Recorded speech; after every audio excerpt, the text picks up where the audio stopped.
Assalamualaikum warahmatullahi wabarakatuh. Perkenalkan, nama saya Fadiatur Rasida. Saya dari kelas D3 dengan NIM 23210104056. Di sini saya akan menjelaskan tentang pembelajaran diferensiasi dalam pengembangan bahan ajar. Terutama saya akan menjelaskan tentang strategi memodifikasi konten, proses, produk, dan lingkungan belajar dalam bahan ajar dari pengembangan bahan ajar untuk pembelajaran di diferensiasi.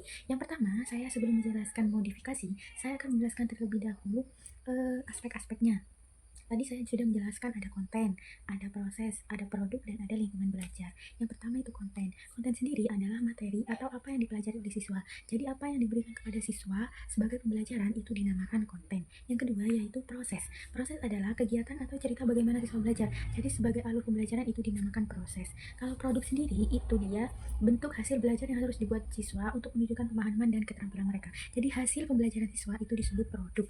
Yang terakhir yaitu lingkungan belajar. Lingkungan belajar sendiri yaitu suasana fisik, sosial, dan psikologis di mana pembelajaran berlangsung. Jadi seperti fisik kelas, kondisi kelas itu dinamakan lingkungan belajar.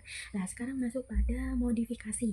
Yang pertama modifikasi konten, yaitu contohnya video tutorial untuk siswa yang gaya visual dan dilengkapi dengan video ringkasan untuk siswa yang kebutuhan butuh pengulangan. Tujuannya sendiri itu agar materi pembelajaran dapat diakses dan relevan bagi siswa dengan kesiapan dan kebutuhan berbeda-beda. Jadi setiap siswa itu terpenuhi, semua terpenuhi ya, apa namanya, kebutuhannya itu terpenuhi dengan modifikasi konten. Yang kedua yaitu modifikasi proses. Modifikasi proses itu berfokus pada bagian siswa belajar buku, bukan hanya pada materi. Jadi modifikasi proses itu bukan tertuju pada materi saja, tapi cerita bagaimana siswa tersebut mendapatkan materinya. Contohnya itu seperti kerja kelompok, kerja berpasangan, serta individu.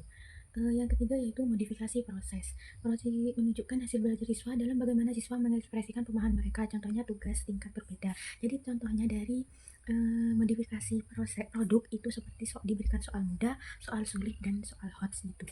Yang terakhir yaitu modifikasi lingkungan belajar seperti fisik, sosial, psikologis kelas. Contohnya menata ruangan. Itu contoh dari modifikasi lingkungan belajar fisik. Jadi kelas dimodifikasi atau dirapikan itu termasuk modifikasi lingkungan belajar.